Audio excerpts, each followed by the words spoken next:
Alors, je suis ravie de vous accueillir. Nous sommes surtout ravis d'accueillir le professeur Jaer avec nous aujourd'hui, qui vient directement de Copenhague, qui est un conférencier très sollicité de par le monde, puisque j'ai pu voir qu'il voyage, il est demandé au Chili, en Israël. L'année prochaine, vous serez au Japon, d'après ce que j'ai pu voir. Alors, pour présenter rapidement le professeur Jaer, je peux vous dire qu'il a brillamment obtenu son doctorat à l'Institut universitaire de Florence. Il est spécialisé dans de nombreuses branches du droit, comme le droit constitutionnel, la sociologie juridique, le droit européen, le droit comparé aussi, parce que j'ai pu voir dans votre CV, qu'il a participé et qu'il participe encore actuellement à de nombreux projets de recherche, notamment une participation à un projet de recherche avec l'université Goethe à Francfort, toujours concernant des questions européennes, des questions de politique économique. Et également, il participe actuellement à un projet de recherche concernant l'intégration de la politique économique en Europe, c'est ça. Donc, vraiment des questions qui nous intéressent particulièrement. Et aussi une approche, j'ai pu voir dans votre parcours, une approche transdisciplinaire, je dirais, du droit, puisqu'il y a de la sociologie, du droit comparé, du droit constitutionnel, beaucoup de perspectives très intéressantes, en tout cas un angle très intéressant dans vos travaux, j'ai trouvé. Et également, ce que je peux dire, c'est que vous avez déjà publié un ouvrage sur les questions de... Vous avez publié un ouvrage sur les questions de... Alors, vous avez publié, pardon, sur les questions de gouvernance, c'est ça. Et vous allez publier un prochain ouvrage dans l'année 2014, c'est ça.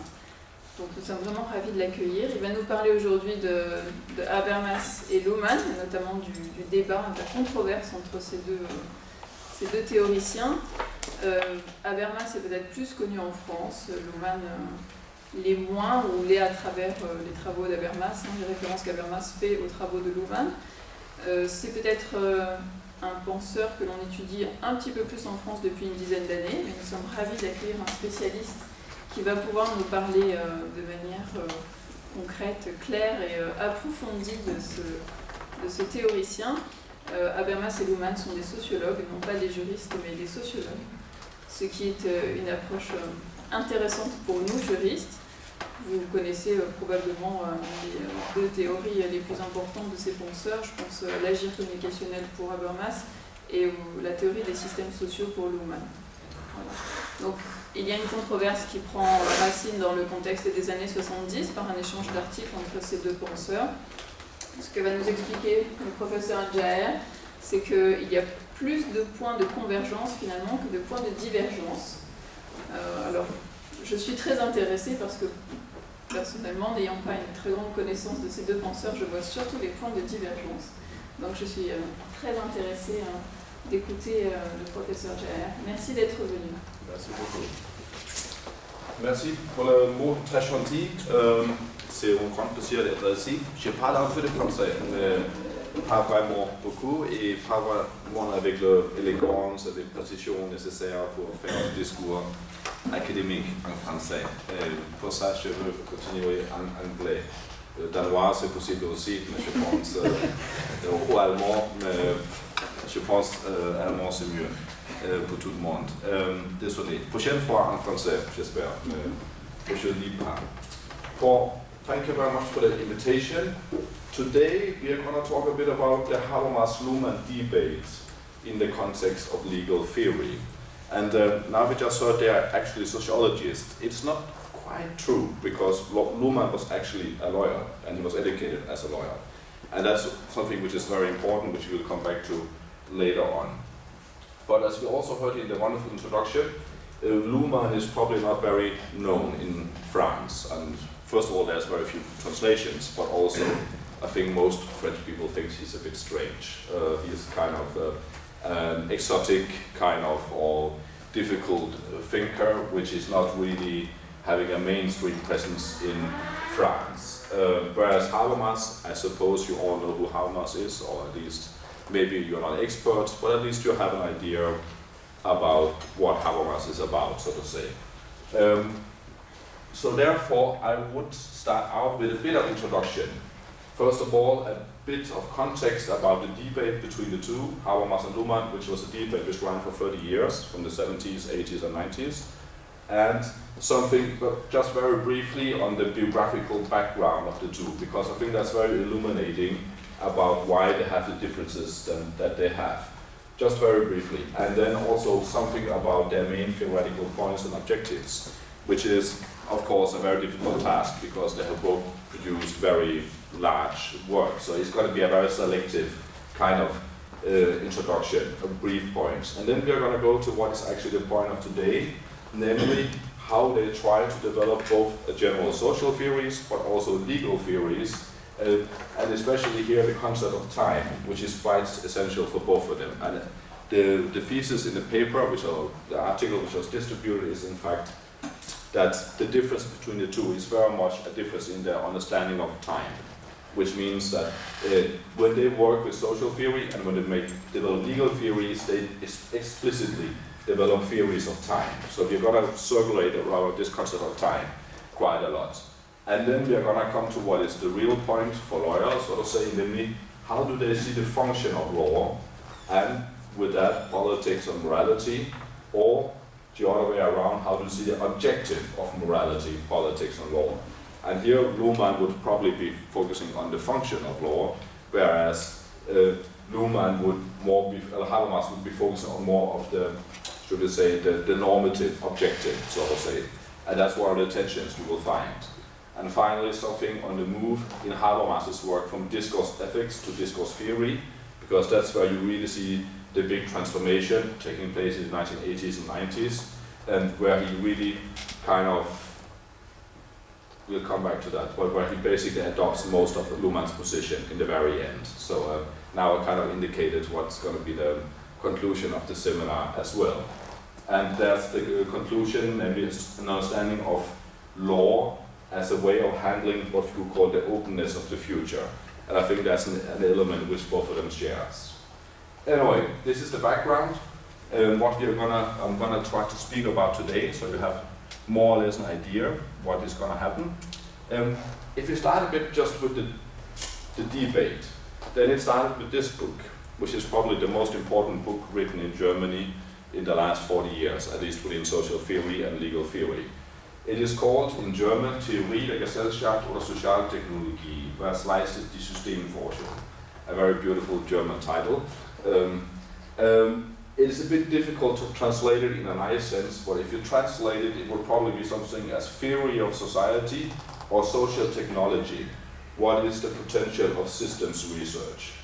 And it was a book where first Luhmann wrote one contribution, then Habermas wrote a reply, and then Luhmann wrote a reply, and then finally Habermas wrote a reply. So we have 4 pieces in, 2 of each. And this book basically structured the debate of especially social theory, but also legal theory in the German context of through the 1970s and 80s.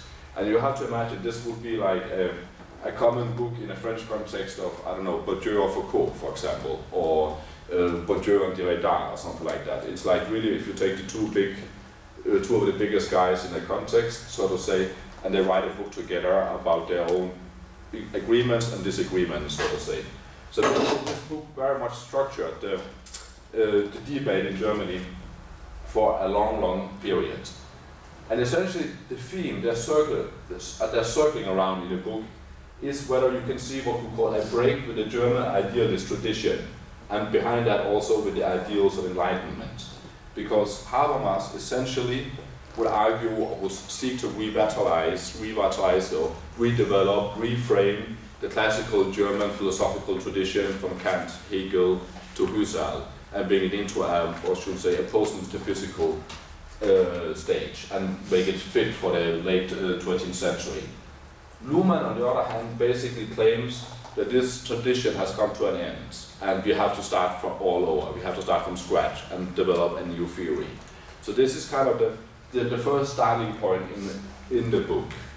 And behind that there is a second point, namely about whether some sort of what we call rational steering of society, that is, if there is a possibility of an emancipative project in modern society, is still possible, and what role law, morality and politics will play in that.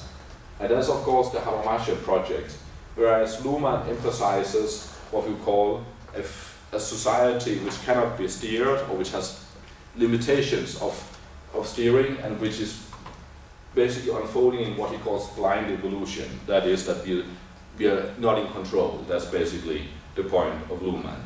So you have these two very different standpoints, and essentially it comes, if you put it a bit very simplified, it's to a certain extent a standoff between Darwin and Kant, because Luhmann is one of the first social theorists which actually transposes Darwin's theory into social theory and into legal theory, whereas Habermas, of course, is a Kantian, so in his core. So it's very much then where the standoff stands. And the third point is that we have of a more methodological kind, is the difference between what we call descriptive and normative theories, because what Luhmann tries to do is to develop a descriptive theory of society. He wants to explain what society is about, whereas Habermas, of course, takes a more normative stand. So you have this kind of a third tension between the two. So this is basically the kind of debate, and as we will see in the following, this was just a starting point, because they kept writing against each other over a period of 30 years. I think both of them have like 8 articles which are explicitly on the other author's work, but in all the texts, all the major texts, especially the major books of both of them, you see it all the way through, both between the lines and also explicitly that they are writing against each other. So it's kind of a ping-pong game going on for 30 years. Reconstructing that is kind of an interesting endeavor. But if you go from here and look at, just again very briefly, at what we call a biographical account. And I mean, Habermas, I guess you more or less know who he was. He was German, born 1929, and he studied philosophy and sociology. And he's a typical, what we call a Frankfurt School representative. He was the assistant of Adorno and Horkheimer in Frankfurt. And essentially you could see on his biography, he started out in philosophy, went to sociology, went back to philosophy. So he has this continuous lingering between philosophy and sociology. That's kind of where his standpoint is. I think a key thing here is that he is still, because he's still alive, the leading German intellectual. I mean, since already as a very young guy, around when he was in his 30s, in the 1950s, he was already a star. He was already one of the key intellectuals in the German context. And you know that from all his debates, because he had debates with Luhmann, with John Rawls, with Foucault, with Derrida, and even with the Pope, Ratzinger, which was the German Pope. So he's really had what we call star quality, and was like kind of a public intellectual, you know, as you have in France too, like in the sense of Foucault or Bourdieu or something like this. And of course he has his 50 books and 500 articles, which means that summing up what his work is really about is a major task, and that's of course. But if you just take this biographical account and contrast it with Luhmann's, you will see something very different. Because he was born in 1927, well, 2 years before Habermas, and he studied law. So he was a lawyer by basic education. And then he went out in real life and he worked as a civil servant in Lower Saxony, Bas Saxony, in a provincial administration for 11 years, out basically in nowhere. So that is obviously a very different kind of approach. And then something happened when he was around 31, 32. He went 1 year to Harvard and studied by Parsons, which is the American systems theorician who originally studied by Max Weber, but that's another story. And then he went back and worked 6 years as a scientific assistant in administrative science. And that means in very low-key, Speyer and Dortmund, low-key kind of, administrative schools where you educated low-level civil servants. It was not like a National d'Administration or something like that in France, but really for the lower level. So he is kind of and what he published here in this period was mainly like kind of analysis of career paths of civil servants, or how do you take decisions, or how do you make a budget, this kind of very low-key things, so to say. So very much a different type of guy. And then he became professor in sociology, interestingly enough, in Bielefeld in 1968. He stayed there till he died in 1998. There is a funny story with this, because when he sent his application for this professorship in 1967, it was 3 lines long. First line was theme, a general theory of society, duration, 30 years, costs, none, and a signature. And that was his application for a professorship. Which means, as we'll come to in a moment, 30 years later exactly, he delivered his main work, Die Gesellschaft, which is a 1200-piece work covering, so to say, a general theory of society, and 4 months later he died. Which means that he was a guy, a bureaucrat, so he was good at planning, so to say. And that is a kind of a very different kind of a guy, but he ended up with an amazing productivity and producing some 70 books, 6 of them on law, and the biggest ones on law, and law is clearly the most important part of his work, and some 400 articles. And what is maybe also interesting is that you have some 10,000 non-published pages lying in his archive still, which means that actually the work of Luhmann is still to a large extent unknown, so to say, and is first going to be published over the next decades or so. But basically we have to do with what we call an unknown technocrat, so to say. And it is very much an opposite kind of career profile when you compare it with the star quality of the intellectual Habermas, so to say. So that's, if we go from here and see that we have these two very different profiles, and start looking a bit at what their main theoretical points were. And we start a bit with Luhmann. Then he simply says, I'm going to do a general descriptive theory of society. That means he claims to do a theory which contains everything social. That is society in its entirety. That is a big objective, I would say. And probably the only one who have tried to do so, apart from himself, is Hegel. That is, so to say, an Hegelian ambition in terms of level of ambition. And that's exactly what he claims to produce in Die Gesellschaft, which is not translated into French. Most of his works are not translated into French, but it's translated into Spanish, for example, into Danish, and the English version is going to come next year. So that is the big work, so to say. And behind it lies what we could call the question, how is society possible? That is really the big question is, how does society hang together as a unity? That is basically the question he wants to answer. And in doing so, there is a bit of biography here too, because he himself describes it, the reason for it, as what he calls the National Socialist experience. That is his experience as being young during the war, and also in the Nazi regime, and the chaos emerging when the war ended. And that's where his, so to say, his interest in the question, how is society possible, so to say, or how does it all hang together, so to say, emerged.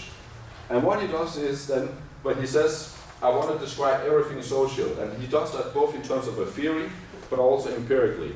And one place he claims that he had described all social phenomena except sport and death. And that means that, so to say, but everything, as we will see in a moment, what he does is that he tries to develop a theory of the social where he says the social consists of social systems. And he distinguishes between 3 types of systems, what he calls function systems, organization systems, and interaction systems. Function systems is like systems of law, politics, religion, science, education, this kind of broad, a bit like by Bourdieu, where you have the fields. What do they call in French? The domain? Yes, the domains, yeah. So he has also an idea that society consists of several kind of function systems. And also they consist of organizations that when he starts analyzing universities, companies, bureaucracies, this kind of structures. And thirdly, society consists of interaction systems. That is what he calls communication under people present. That is, for example, in this very moment we are building an interaction system, and the moment we go out the door, that would dissolve. So he has this idea that society consists of 3 types of systems. And what he does, a bit like Foucault, is to start to historically reconstruct the evolution of these systems. That means he has been writing, for example, the 6 books on law, and there he basically starts by in Babylon and reconstructs the evolution of the legal system all the way up till today. In his 600-page book on art, he starts by the paintings in the caves, and he goes all the way up till today. And his book on education, the same, etc., etc., etc. And his book on science, the same. So what he does is to try to do a historical, sociological reconstruction of all of these systems, basically from day 1 till today. And that is basically the massive range of the work, so to say. And basically the question of evolution becomes very central then, and that's where the kind of the Darwin inspiration comes in, because what he tries to do is an evolutionary theory of how these kind of systems and with them society in its entirety develops. Now, this is obviously a very ambitious project. The idea behind is, in a more theoretical sense, is that all of these kind of social systems are process-based, meaning they consist of operations. What he means with that is that they only exist in the very moment. They exist in time. They produce time. That means if you take, for example, the economic system, you would understand the economic system as operating from payment to payment to payment, because money is the medium of the economic system. And it's only in the actual operation of payments that the system functions. The same, we will say, the political system operates from decision to decision to decision. That is, and you need to keep producing decisions, because if you stop producing, the system falls apart. So there is a continuous force or drive to keep producing, so to say. And the same, if you look at the legal system, you would say the system operates from judgment to judgment to judgment. That is, you have legal judgments which refer back to previous judgments from which you produce new judgments, so to say. So you have systems which operate, so to say, in moment to moment through this kind of operations. And a second central point is that he has what he calls that all these systems are based on what he calls a binary code. That means the legal system by Luhmann observes the entire society on the basis of the code. Is this law or is it not law? And that is, if it's not law, it is irrelevant for the legal system. That is so to say the code on which it so to say organizes its operations. The same with in politics, you would say that at least in democracies, which is of course not the entire world is democratic, but in democracies he has the distinction between government and opposition. That is, he would claim that all political activity circulates around the strive to get into government and not to be in opposition, so to say. That is the kind of the government versus opposition is so to say that the value code on which politics operates. And of course the economic system is a question, do you make money or do you lose money? That is so to say the motive behind. And you can have also what you call the system of intimacy. You have love, not love, so to say. And that's a funny story, because I think the only book translated by Luhmann into French is his book on love. And the Germans very much think that's typical French, but yes. But in that book, which is a very beautiful book, is here he reconstructs love letters between French nobility in the 16th and 17th and 18th century. And where he tries to show that as previously, 15th, 16th century, most of these letters was about that when you married in the nobility, it was because of property or because of political alliances, about political connections, this kind of things. And then he reconstructs the development that up till the breakthrough of modernity, it becomes a question of, do you love me or do you not love me? And that means that the purpose of love becomes love, but not before. The purpose of love was something else, that was to marry the right family or to build a political alliance, this kind of things. So there is a historical reconstruction of, so to say, of love becoming something of its own, you could say. And another, in his book on science, he has several books on science, but he has one particular. He says science is about establishing what is truth and false. So the key point is that all these systems, according to Luhmann, they operate on these kind of codes. And they only, so to say, observe the world on basis of that code. And I think if you look at the economic system, we kind of immediately understand what that means, because the economic system are typically only interested in do they make money or not, and the rest, who cares, so to say. But the key point he comes to with this is actually that, according to him, there is no center in society. You only have all these kind of systems which, so to say, observes each other, operates next to each other, and intermingles with each other. But there's no, like, you can put a point and say, a bit like Foucault as well, with the cutting off the head of the sovereign, that there is no kind of center. The power is diffused all over society. So he has a decentralized theory of society, so to say.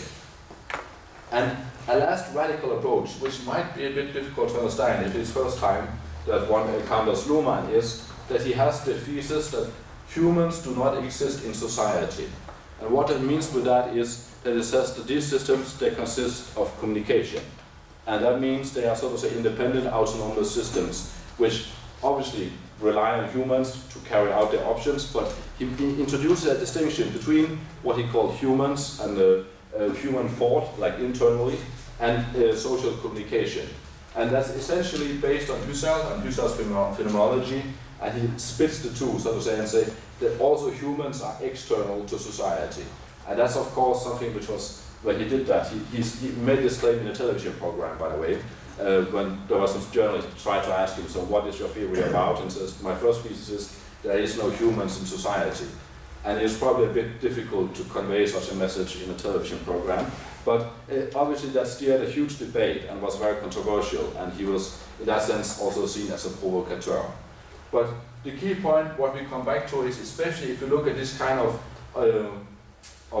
binary coding, then what he produces is what we call a radical constructivist approach, so to say, because you have these systems who only observe the world according to their own criteria, so to say, and the world only becomes relevant to the extent that they fit into these criteria. So this is a bit about Luhmann, which is probably a bit strange as a first encounter, so to say. But we will see why it's relevant after all. But if you then take a couple of points from Habermas, which I guess you know a bit about it, at least you know, had a taste. I'm sure you read a text or two or three down the line, or even maybe also more than that. But Habermas starts out with his book on structural transformation of the public sphere. I'm pretty sure it's translated into French. I do not know the French title, but which was his habilitation book back in '62. And that's essentially a study of will formation in a Rousseauian sense. That is, how does will formation take place? And what are the, so to say, the conditions of possibility for democracy? That is, how can we actually, for sure, develop, so to say, what are the possibilities for develop a democratic society, and also with that, and then emancipation as the background kind of normative notion. And again, here we see the National Socialist experience being one of the key reasons for this kind of interest. So essentially what he wants to develop is the social theory of emancipation. And that's especially in the late 1960s, early 70s, he's looking at this, because what he wants to, what he develops in this period is what we would call a theory of the conditions of possibility for knowledge. That is, how is knowledge created, and what kind of context does knowledge emerge in? And here he very much focuses on that there is no stringent objective knowledge, because it's always embedded in or part of broader social processes. That is, essentially in that sense he comes up with what we call kind of a weak Kantian, like constructivist approach. So it's not, he's not a realist in a narrow sense, but there is a strive for objectivity which is linked with a kind of contextual, sociological kind of linkage. And again we see the linguistic turn, which also was very important for Luhmann, playing a very central role. Because essentially what he wants to develop is to study the linguistic conditions for achieving rational consensus in society. And that is, so to say, obviously a very different objective than Luhmann's, you could argue, but still they have many things in common, because it's very much Husserl, there's very much linguistic turn, there are several overlaps in languages after all. Now, if we go from here and go to his main work, Theory of Communicative Action, well, one of his two main works. Again, I'm pretty sure Theory of Communicative Action has been translated into French, but I wouldn't know the title. Action communautaire or something like this, I don't know. From 1981. It is obviously his central works. And here you start seeing how he gradually, so to say, takes in the Luhmannian perspective. Because the key distinction in Theory of Communicative Action is this distinction between systems and life world. And that's basically about what the entire book is constructed. By Habermas, the life world, which is a concept also taken from Husserl and also from Alfred Schütz, is the universe of human interaction. That is, you have, so to say, you start out with a known world in which you operate. And then you have a second development, which he takes exactly from Luhmann, that you have the autonomization of social systems of power and money. That is, he starts looking at the technocratic structures of bureaucracies. He starts looking at the capitalist system and saying that you used to have a life world where you also had immediate kind of relations, localistic, interpersonal relations between typically in small groups. And you're increasingly getting big, what we call anomalous systems which operate on their own logic, so to say, which is also detached from the daily life of me and you, so to say. And this is kind of the distinction. So here we see that he, so to say, takes in half of Luhmann, but still combines it with something else.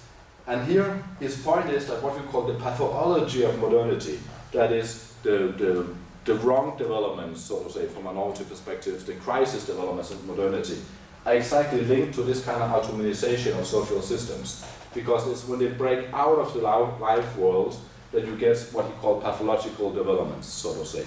So his idea is actually that all these systems which Luhmann takes for granted is, so to say, a bad thing, so to say. That's exactly the problem of society, so to say.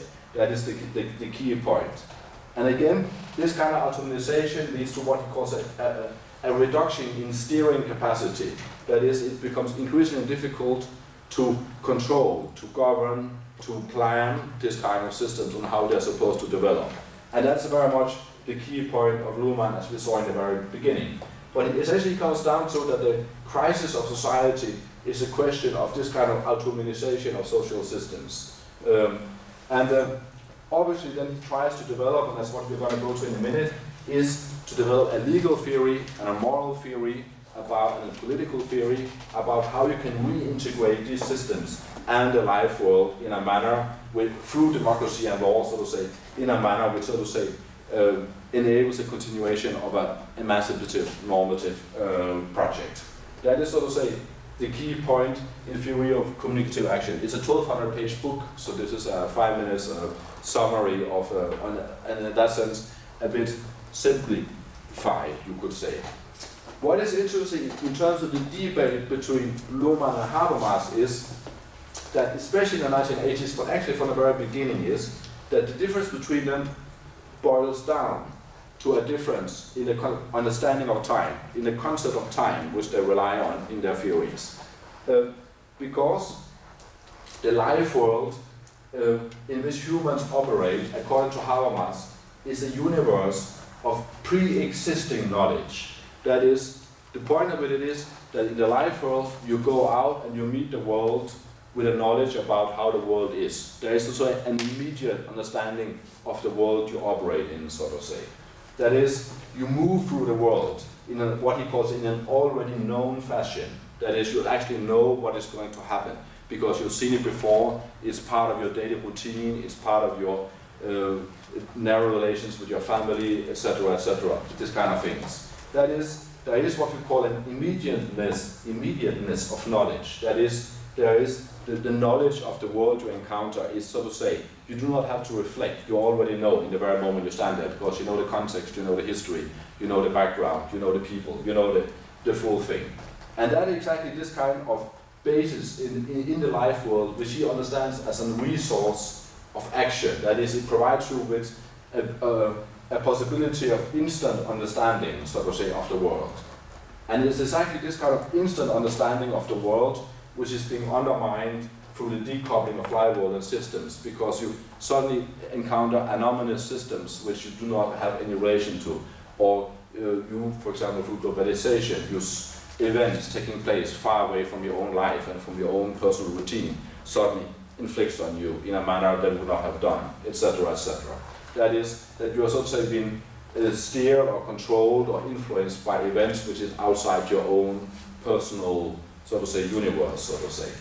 And that's the Habermas position. And Luhmann's position, on the other hand, is quite different, but still stressing the same thing. Because, as we saw before, he is doing what we call an only systems approach. In principle, there is no life world by Luhmann. And what he instead does is say there is internal time and external time. And what he means with this is that all social systems operate in their own time. Here we could take an example. like if you see, for example, the global financial system, now we have had a financial crisis, you will see the speed with which the global financial system operates is different than the speed at which the political system or the legal system operates. And for Luhmann, the point will be that you have different systems operating in different time speeds. And that is exactly what he says, the problem of the coordination of society, of the integration of society, is a problem of, so to say, of divergence or convergence in time. That is, for example, if you take what's called in French the 30 années glorieuses, like the positive good period in the 50s, 60s, 70s with high economic growth, Luhmann would probably argue that there was a period where, so to say, the different systems, for whatever reason, were operating in a convergence time, that there was, so to say, both economy, politics, law, etc., so to say, were stabilized in a manner where they, so to say, operated more or less in the same time speed, so to say.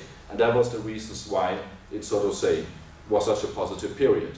But if you look at the current crisis, for example, he would probably say that the problem is that you have a financial system which operates in a with a higher speed than politics and law, which means there comes a divergence, which means for him, a crisis in society is not about, should we say, an automatization of systems out of the life world, but instead it's about a divergence in time.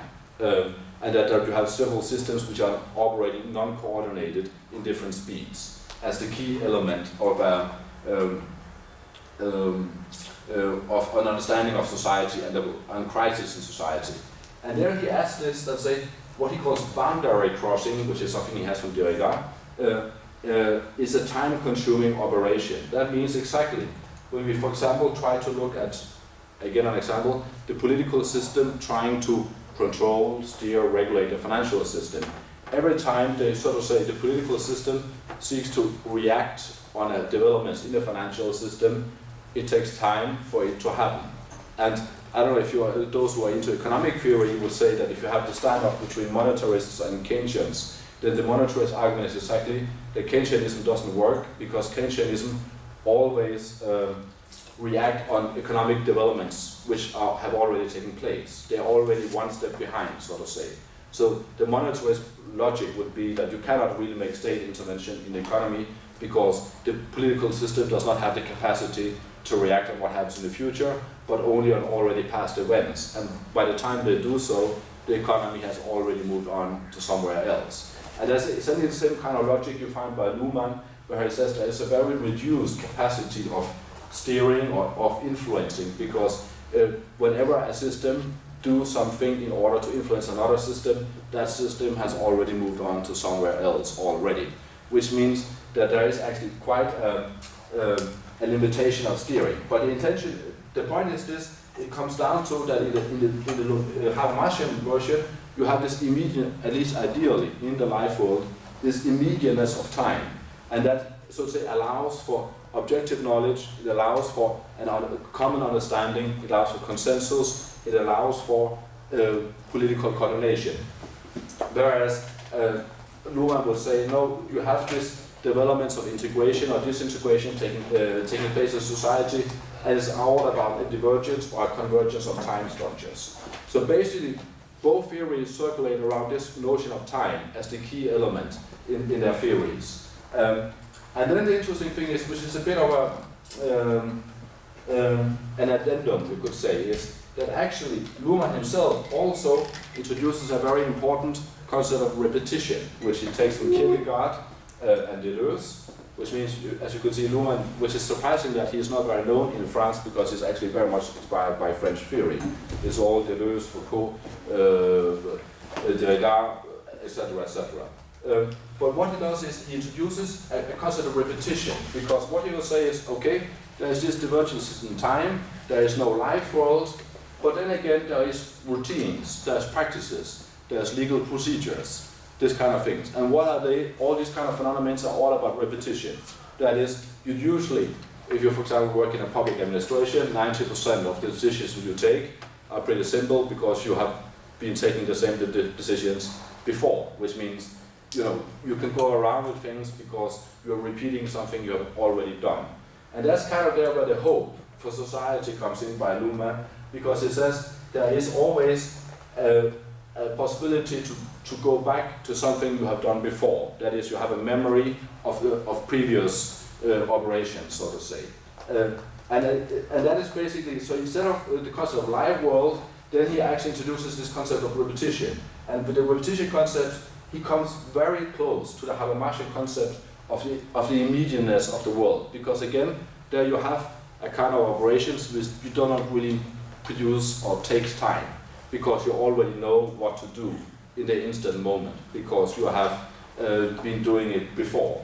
And that leads him to developing his theory of legal proceduralism, which is basically the key point of his legal theory, and I'm going to come to that to a moment. So this concept of repetition is quite central for Luhmann, and the point is the life world concept and the repetition concept are essentially fulfilling the same function by the two of them. Now, can I go on? It doesn't want to proceed.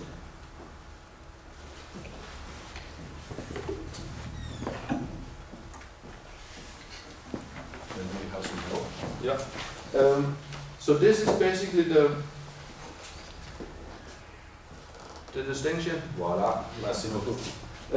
The key idea is, so to say, that the distinction between Luhmann and Habermas is, so to say, a thing which can be boiled down to different understandings of the time-consuming operations of social phenomena, so to say.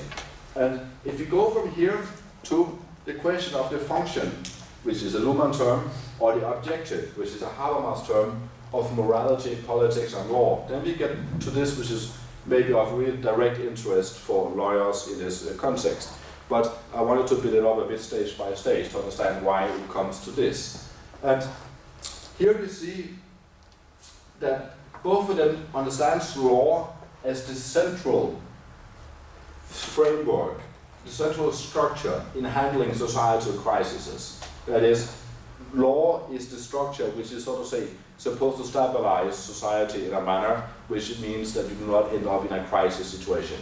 And by a crisis, I mean societal crisis, not just economic crises, but like a more profound crisis of society, which is again a very Frankfurt School kind of terminology, that modernity, which comes from Hegel, by the way, that modernity is inherently crisis-ridden, dominated kind of structure, which is a figure you also find by Marx, of course. And what he says is that Luhmann, the objective is the central function of law is exactly to establish the convergence of time structures through law. So what he would say is that the law's function is, again, if you take the financial crisis as an example, the function of law in that example it would be to establish a convergence between the financial system and the political system, and something which the crisis showed was not existing. But that is the function of law, is, so to say, to establish the convergence in time of different social systems. This is something which my former supervisor as well, Günther Teufner, has also developed very strongly on the basis of both Luhmann and Habermas, but especially Luhmann. Habermas have a bit of the same point, although more general, where he says, as the integration of society takes place through law. So law as the central medium for the integration of society as such. And the interesting thing when Habermas develops this concept, he builds it on the basis of what he calls his discourse ethics, which he developed together with Karl Otto Apel in the mid-1980s. Here, in terms of philosophy, in terms of normative theory, he develops an understanding of a hierarchy between morality and law. That means he argues that law is subsumed on a general moral understandings of what is right and wrong, and moral imperatives, which means essentially what he tries to do is to go back to the Kantian thesis that law as, so to say, as an instrument for implementation of the moral good, so to say. That means he works with a universal concept, and he sees law as a, should we call it, an implementation tool. That is, law as an instrument for the implementation of morality, in that sense. That is, in that sense, a bit of a technical thing, and here he probably reveals that he is not a lawyer, because I think lawyers know that there's more to law than just that, so to say. But that's where the philosopher comes in, so to say. And again, he says, he basically tries to establish a link where he goes from morality to politics to law. And that means he sees, so to say, politics as a process of or converting moral imperatives into some legal imperatives, so to say.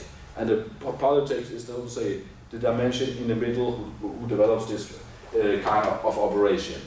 And in doing this, he says there is what he calls an internal link between law and politics. Law and politics are bound up on each other, and I think that probably resembles a bit more the French understanding as well, because normally in a German context, you would argue that the legal system and the political system are two very different things, and there's a very strong separation between them. Whereas, I'm not an expert, but I think in the French context you will tend to see the two as very intertwined, so to say, or at least overlapping, or no clear-cut boundaries, so to say. And there Habermas actually tries to go a bit more in the French direction and see law and politics are what he calls structurally bound up on each other, so to say. So basically what he aims at is what we call a morality-based form of unitary integration of society based on reason-giving, implicit in the structures of language. What I mean is that on the basis of the linguistic turn, he sees that on the basis of generalized universal moral principles, the society needs to be integrated in a unitary fashion, that is, society as a unity. And he tries to insist on this Platonic concept of unity of society in that sense. And that is and the key thing, that this kind of reason-giving of morality, he drives it from structures implicit in the language. He would argue that the logic of truth and objectivity is also built structurally into the way we communicate, so to say. Now, if we go from there and look at what Luhmann says instead, he says that the function of law is the stabilization of normative expectations and the convergence of time structures. The convergence of time structures, we already talked about it.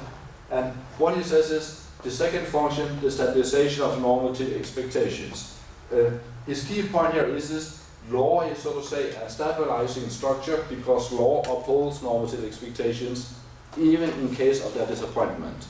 What he means with it is that you, for example, the law bans you to kill someone, but even though people are being killed, you still uphold the norm, so to say. In that sense, law is, so to say, a counterfactual norm you uphold even in the face of disappointment, so to say.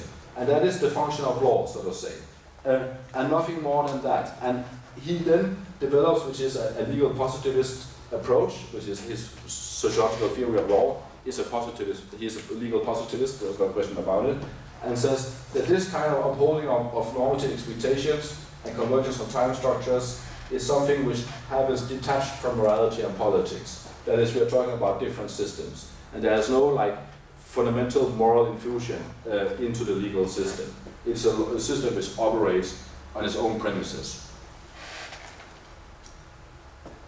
And then again he says there is, and that's where he gets close to Habermas saying, there is a sort of mutual fixation of the legal and the political system through constitutions. And he develops a specific constitutional theory, and he writes several hundred pages about it, also in the historical fashion, starting in the 15th century, where he says that the constitution is what, so to say, binds the legal system and the political system and fixate them vis-a-vis each other. But he still insists that there are two different, fundamentally different systems. And that question, of course, raises the question, if he does not at all see a structural dominance of law and politics in society after all, because the function of establishing a convergence of time structures through law very much links to law being some kind of, should we say, meta system, or some kind of structurally superior system, which, so to say, are specifically important in establishing this kind of convergence for all the other systems in society.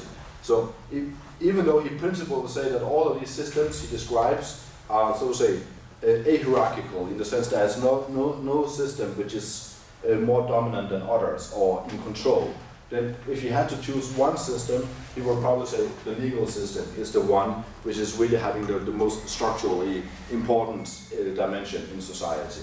But of course he was a lawyer, and if he had been an economist, he would probably have said the economy was the most important And if you had been an artist, you would probably say art was the most important. So, but anyway, so the point is that he develops a theory where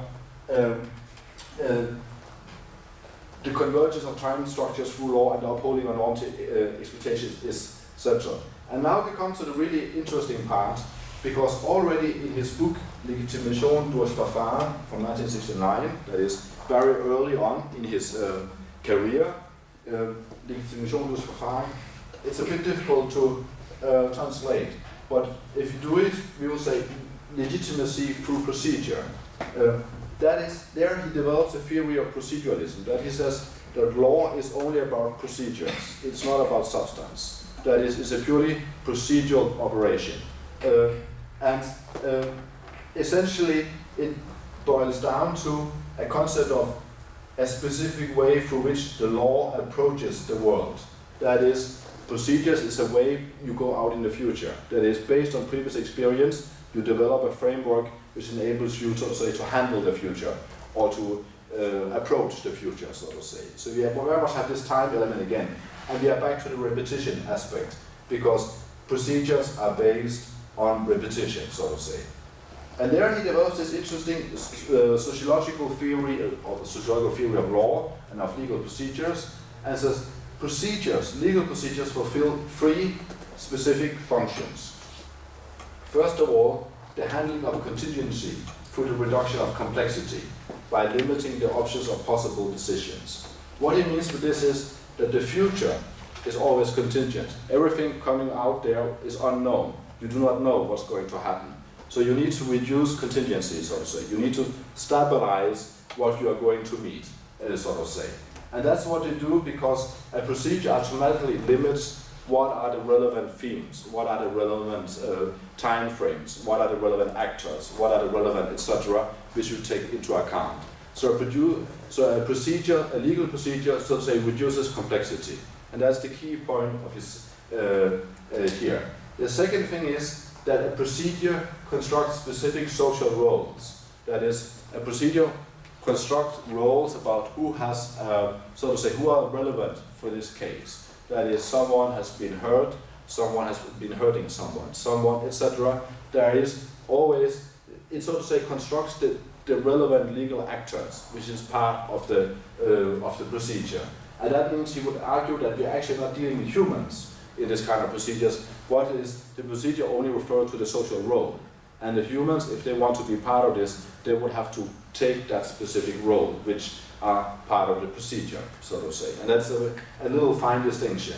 And thirdly, he says, C, that procedures provide reasoning. And now we're back to Habermas, because that's exactly the Habermas point, that law has to justify operations for the selection of one and another, or instead of another solution. So because even though you reduce the number of possible options very much down, you still have to justify why do we take option A, not option B. And so this is the three elements of a legal procedure. And again, this is based on a legal positivist account. So also by Luhmann, the key element of legitimacy, because the book is called Legitimacy Through Procedure, the key element of legitimacy by Luhmann is reason giving. And that's exactly what it also is by Habermas. And now we start to see that they actually start looking quite alike after all, the two of them. So, because it's the reason giving which provides the procedures with legitimacy. And reason giving done through repetition. Not through life world, but through repetition. And we saw before that the repetition concept is actually fulfilling somewhat the same function as the concept of life world. The difference maybe, and that's where the 11 years as a civil servant probably comes in for Luhmann, because it's a far more of a pragmatic approach. It's far more what he calls basically a toolbox. That is, that you have a machinery, you have tools you can work with to handle very concrete, practical problems. And that's of course how a civil servant operates. And whereas Habermas, the big philosopher, thinks in more overall, general, normative, universal kind of elements. But that's kind of an influence of his background as a civil servant, so to say. But this is, the interesting thing is also that this was already developed when he was a civil servant. This is the kind of books he wrote, because this is a book, but there are several articles where the key elements of this was already developed when he was working as a civil servant. So it's kind of a practitioner's view, so to say, that he has developed through observance of the life out in reality. And if you go here and see something very interesting, I will stop soon, don't worry, so you don't collapse, but if Habermas then in the late in 1992, when his famous book comes, the second main work, Between Facts and Norms, again, I'm pretty sure it's translated into French, but I would not know the title, entre fact et norme, or something like this, from 1992. There you see something very interesting, because as we saw before, he tried first in the mid-80s to develop a discourse ethics, that is, a universal, moral, Kantian-infused theory of law, so to say, as law as an instrument of implementing morality. But in Between Facts and Norms, which is his main legal theory work, he goes from discourse ethics to discourse theory. What does that mean? First of all, interestingly enough, there is what I would say two central transformations compared to his earlier work. The first in that he introduces a concept of what he calls higher level intersubjectivity. And he afterwards calls this subjectless communication. What does it mean? That means basically he is saying, like Luhmann, there is no humans in these systems. This is kind of communication which runs by itself, separated from human experience, so to say. So what he does is actually that although he for 30 years has been rejecting the key element of one of the key elements of Luhmannian theory, he actually ends up accepting this point in his latest work, in his last big work. The second thing, which for us might be more important in a legal context, is that when he starts reconstructing the emergence of law and morality, which is very much part of the book, that is, he makes a kind of a quasi-historical account of the emergence of law and morality and the relation between morality and law, he comes to the famous quote, which is very famous and which hundreds of people have been discussing, namely, and this is in my translation from German, legal and moral rules of reason-giving emerged simultaneously as two different but complementary forms of norms. So what he is saying is that if you look at it historically, sociologically, not philosophically, but sociologically, then moral communication and legal communication has no hierarchy. That is, we are talking about two different social phenomena which has emerged and evolved, so to say, side by side. That is, the previous hierarchy which he saw between morality and law, which he argued and we tried to maintain for a 30 years period, is actually given up in between facts and norms. And instead he comes to kind of a horizontal relationship between politics, morality and law. And here the question, of course, it begs the question, is that what is then the singular integrative force of society? Because Luhmann, Habermas was appalled when Luhmann claimed in 1971 there is no center in society, there is no singular integrating force in society.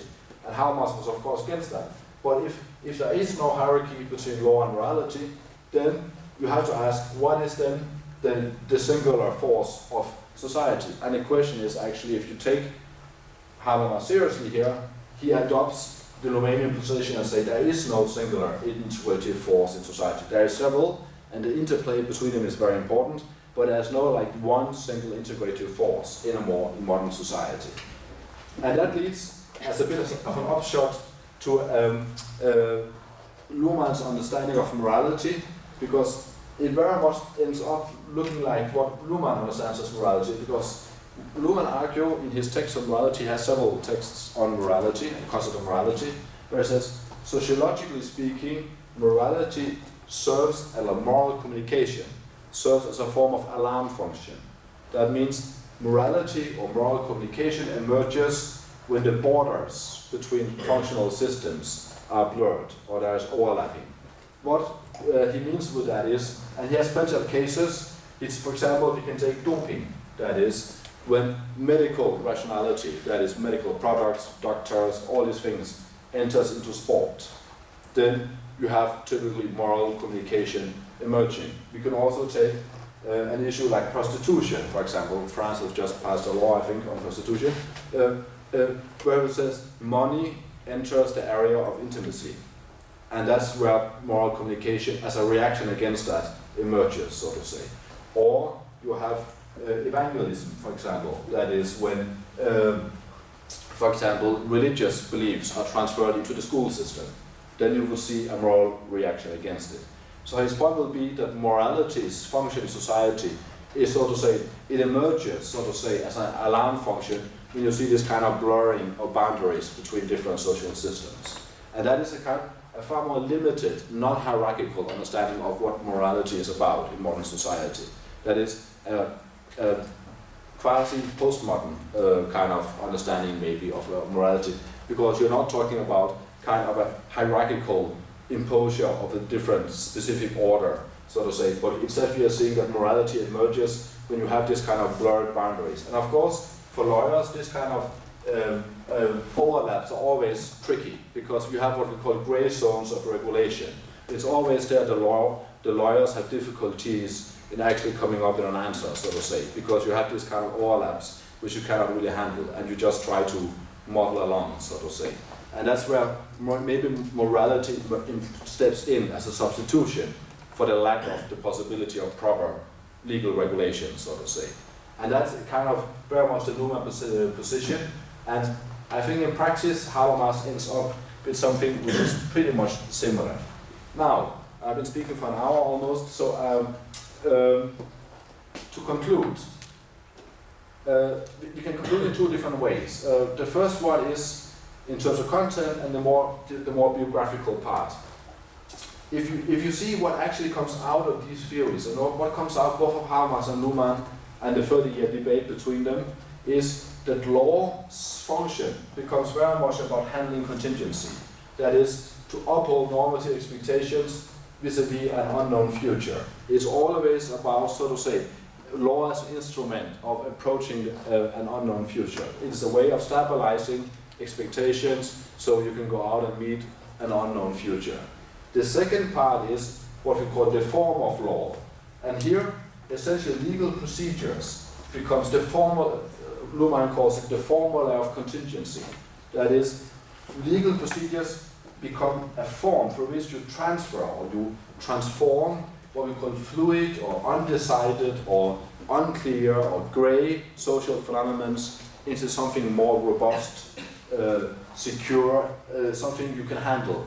So to say, something unhandleable into something which you can handle. That is, so to say, the function of law, so to say, to handle this social process. And with the addendum from both of them, both from Luhmann and Habermas, that this kind of operation of making something unclear, unhandleable, fluid, into something more firm, increases the possibility and the probability for stabilization and consensus. And here we are by the Habermas strive to develop a democratic theory based on consensus, so to say. But law's function is, so to say, to increase the probability of this kind of consensus. And they basically both agree on this, although Luhmann is probably a skepticist and Habermas is a positivist. But one is positive, one is negative in his approach to life. But in the core, they basically agree on this element. So basically, law becomes a tool for approaching and moving through the world.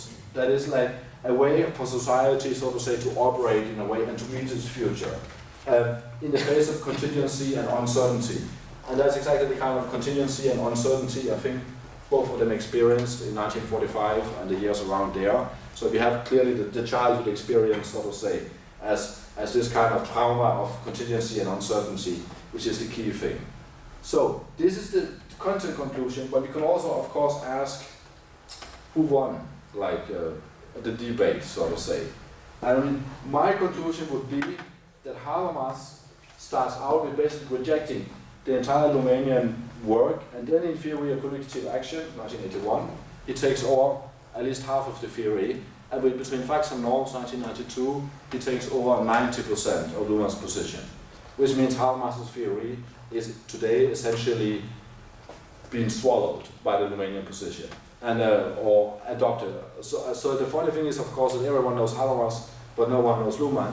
But actually, the real, so to say, the one who turned out to be the victor of this little contest was actually, I would say, Luhmann. But of course, that said, does it matter? Of course not, because in the sense that Habermas's objective is a normative one, and that is, you can easily read Habermas's theory as a normative translation of Luhmann's theory. He tries, so to say, to make a normative version out of the insights he gets from Luhmann, so to say. And that in itself is, of course, also a perfectly honorable activity, so to say, because normative theories also have their place. But I would say in the hardcore conceptual, theoretical developments, Luhmann essentially turned out to be the winner, I think. Bon, merci beaucoup.